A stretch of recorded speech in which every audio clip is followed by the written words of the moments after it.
Hi everyone, welcome to this week's update where I am talking about what it feels like to be a foster kid in the foster care system when you're placed in a home where there are children belonging to the parents of the home and you're treated differently.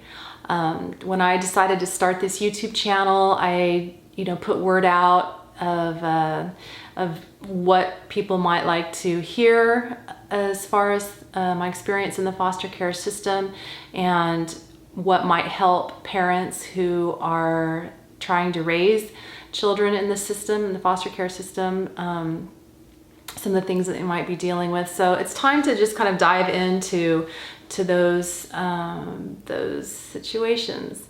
And this is the first one where, as I was walking with Bijou earlier this week, I thought, what can I talk about? And the criticism came to my mind, and thinking about how there are ways to constructively give criticism and there are ways to cutting criticism. And I'm pretty sure that the majority of us know the difference between cutting and constructive criticism. When you're a child and you already feel different, you already feel a child in the foster care system, you're already unsure of yourself, you're unsure of how long you're going to be in a home, unsure of what home you're going to and what the situation will be when you get there. Like I said, how long you'll stay there. There's so many things that goes through a child's mind. And for the most part, children are pretty good at living in the moment. But I mean, when you are shuttled through some kind of strange system and wind up in the home of strangers and expected to all of a sudden call them mom and dad or whatever the rules of each home are, it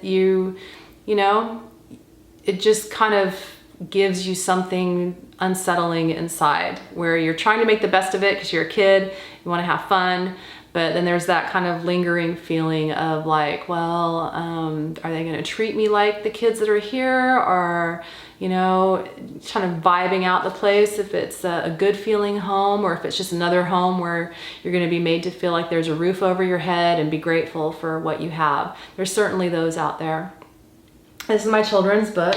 And there is a part in the book where I write that I was watching the daughter of the foster parents who, the home that I was in, I was watching, them walk down the street to go to a birthday party that I wasn't invited to. And that's part of my life in one of the homes where I lived. And I recognized that I was treated differently, that I, was allowed to play with certain toys and allowed to have my clothes, my things that were not as nice as the daughter of the parents in the home. So I was very much aware that I was different and that I was less than in the home, that I had my place and just, stay to your place. And interestingly enough, as I walked yesterday and thought about what will I talk about this week, and this criticism came to mind. And then last night, somebody sent me a DM on Instagram and sent me to a link of a channel here on YouTube. And I was able to see a video that actually talks exactly about this. They have actors that play out this really sad scenarios of this little boy, wanting to order food in a restaurant, and the foster mother is telling him that, you can have this budget, and then letting the daughter order whatever she wants. I'm going to link that video in the description at in the bottom of this video if you want to take a look at it. And, these are things it's hard to watch. It's really hard, excuse me. It's really hard to watch, but it happens. It happens all too often. And that's just, that's like just one element of being a kid in the foster care system. I mean, there's abuse and all range of abuse that goes on, but we're talking about just the verbal, the criticism. So foster parents out there, I received a message from a father some months ago, and he was excited that I was going to have, this on a YouTube channel, and maybe I could give some information that would help him understand the child that he was trying to raise, which that is, you know, that's the whole purpose of talking about what a child goes through in the system, so that, you know, people who haven't lived that life are able to have some kind of understanding, a little bit of compassion, even more so than a child that, you know, is just living their life in the home that they were born to. So I'll testify to just my experience and talk about it. This is what I know. As a child, I was pretty quiet and reserved and observant. I like to just watch what was going on around me and take it all in. And, you know, I mean, I had my goofy moments, definitely, where I was just a goofball and giggly and laughing and enjoying being a kid. But for the most part, I definitely kept to myself and watched people. So that was just my temperament. Now, I was going through quite a lot in my home before I was put in foster care, and there's other videos in this on my channel that talk a bit about the abuse of that, and as well as blog posts and things. So I don't really want to go into that here, but just to say that, you know, a child in a foster home who has already seen and lived more than a lot of people, you know, who grow up and actually reach adulthood.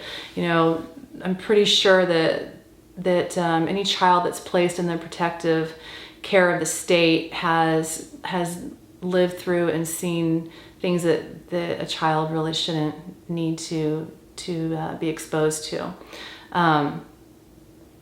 So having a foster child in your home and trying to communicate, you know, with that child and trying to assess like what is the best way to reach this child. I mean, every human is different, right? We all have different temperaments of, you know, this one responds better to this kind of talk, this one responds better to that.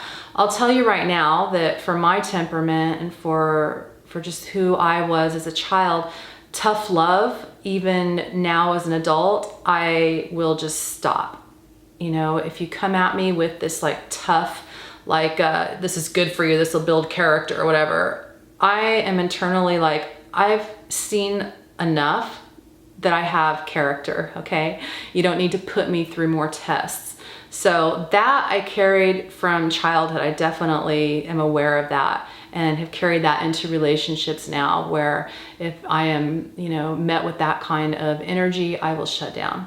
So that's one thing to be aware of. If you have a child in your home that is more of the quiet type or things like that, and maybe your own child or another child might respond better to tough love, and it's like, just suck it up, just da-da-da, you know, come on, da-da-da. It's like, that works for some kids, and other kids it's not gonna work. They will shut you out, and they will develop, they already have their coping mechanisms of just stone cold, right? Gray stoning. They've already developed that as a survival mechanism. So why butt up against that, thinking that this is the way that you need to talk to every child because this is the way that you know how to do? It's like, try to, you know, come from a different place. Try to come from a place of compassion and understanding that, man, you know, I don't know what this kid has seen. I don't know what this kid has had happen to their body and their soul, you know?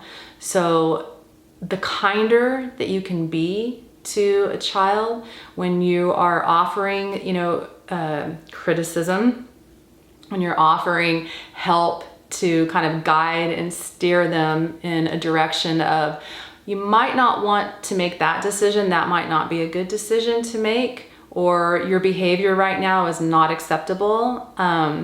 You know, come from a place of construction of like, look, if you do this, then this will probably be the outcome. that's constructive.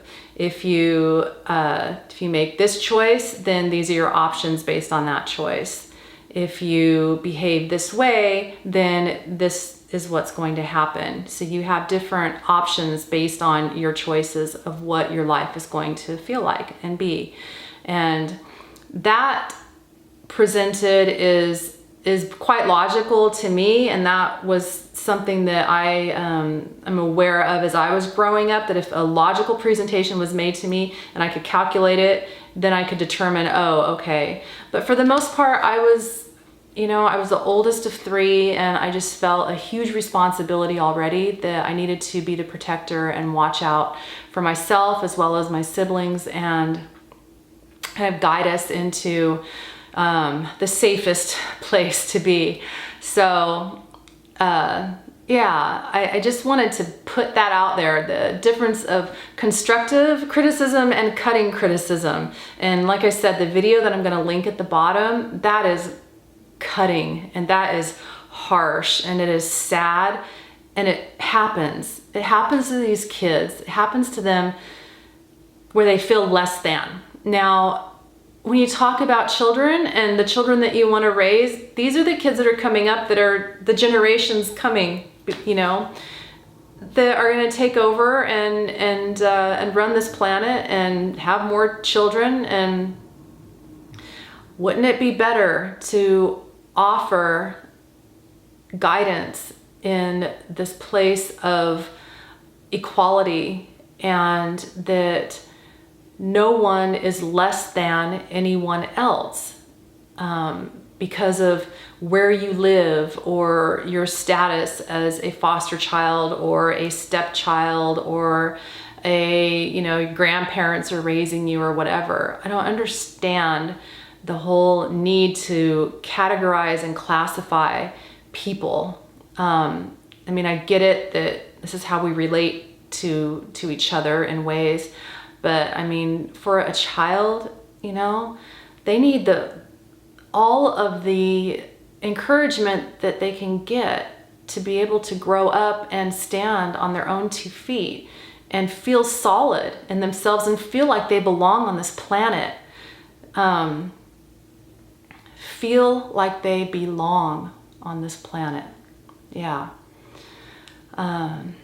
So that's what I wanted to talk about this week, just to get into a bit of being a foster child, and how can you break through into sometimes these children who have such a strong defense already set up, and again, for me, harsh, trying to drill into me, that never worked. Wasn't a tactic that I was receptive to.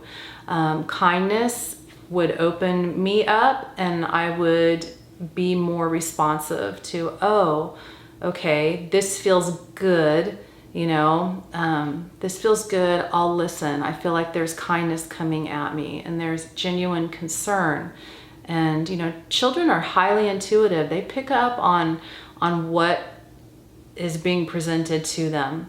And like I said, most of the people I'm sure watching this video, it's common sense. Well, yeah, you're going to treat your kid, you love them or whatever. But take a look at the video that I link, and you'll see that that foster kids are often treated like less than and subpar, citizens. And that should stop. That needs to stop, because these kids are growing up and right alongside all the other kids. And if you can give them a better leg up in life, then how much sooner will they be a productive citizen of society and be able to, feel good about what they're contributing, and feel good to go get a job, not turn to substance abuse, not turn to ways to dull their senses and dull their emotions because they're in such pain. It's like, that's just across the board for anybody, really. But again, we're talking about being a foster kid. So I hope that this message, there's something in here that can be spread and that can be thought about, that If you happen to know someone who is a foster child, happen to see a foster child being mistreated in public, or any child really, that you would have the ability to say, that's not right. That isn't cool. That needs to stop. This child is worthy of better treatment than this. And I think I will leave it at that. And if you have interest, I have this book that's on my website for sale. And it, like I said, it's loosely based on my experience in the foster care system. It is a sweet story, and it is all about this little girl who just wants to be loved. And, she finds a stuffed animal who turns into a magical little thing and takes her to a garden, and they meet other foster kids like her, and she feels like she has friends finally. So it's a story where love is all around you, and love is very healing. Love is the most healing energy in this universe. And choose love. Choose love. So that's the message this week. Life is hard enough if we can just choose love. I'll see you next week.